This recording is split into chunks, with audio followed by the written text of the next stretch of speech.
Hi, it's Keith Bates here, and today in the aftermath of my April Fool's joke, the KFB coin, I thought it would be interesting to actually crunch some numbers on the analytics that came out of that little joke.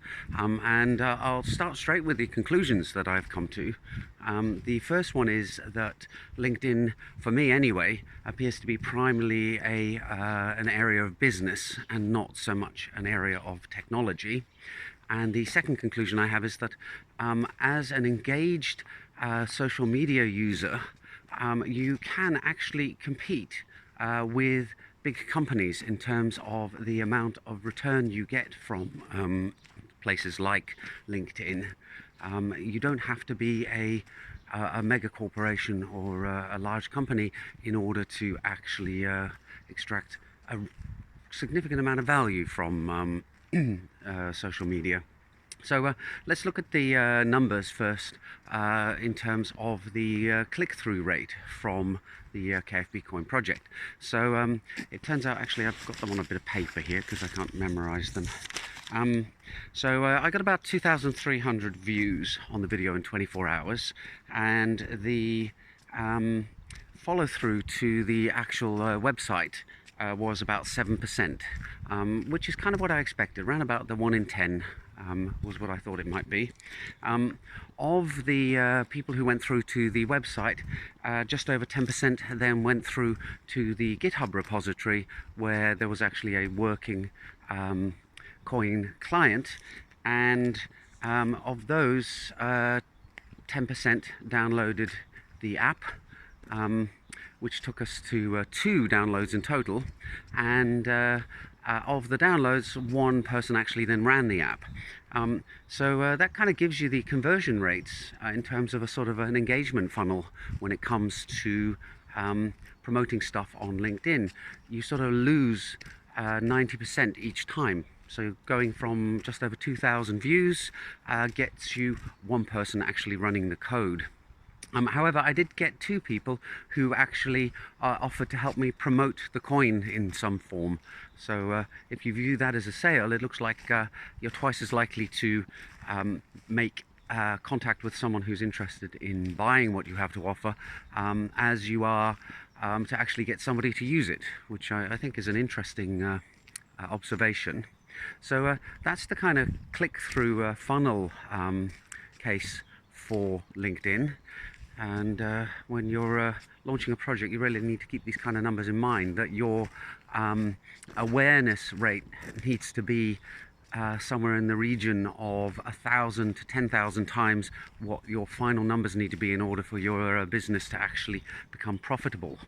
Of course, your mileage may vary. Maybe you're better at promoting stuff than I am.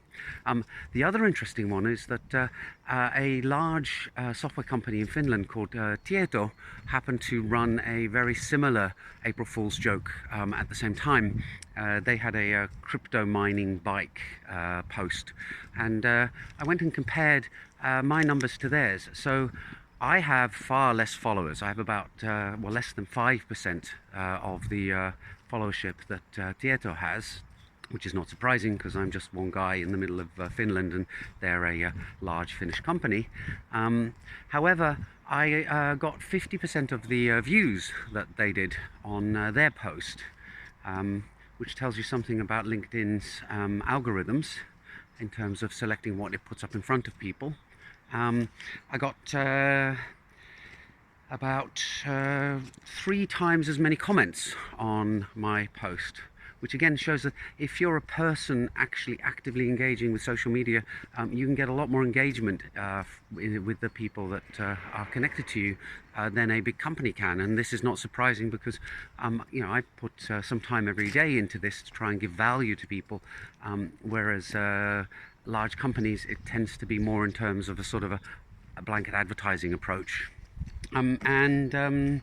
Finally, what's that last number? Likes. Oh yes, so I got about 50% of the likes, which also tells you something, namely that if you have a large followership, you're just naturally going to attract more clicks.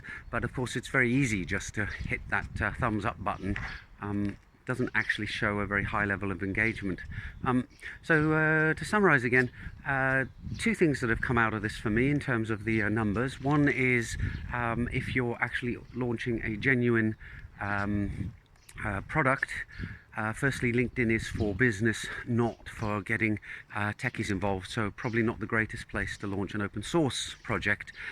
And the second is that small players, individuals, can actually compete with large companies in terms of attention share. Anyway, that concludes this April Fool's joke.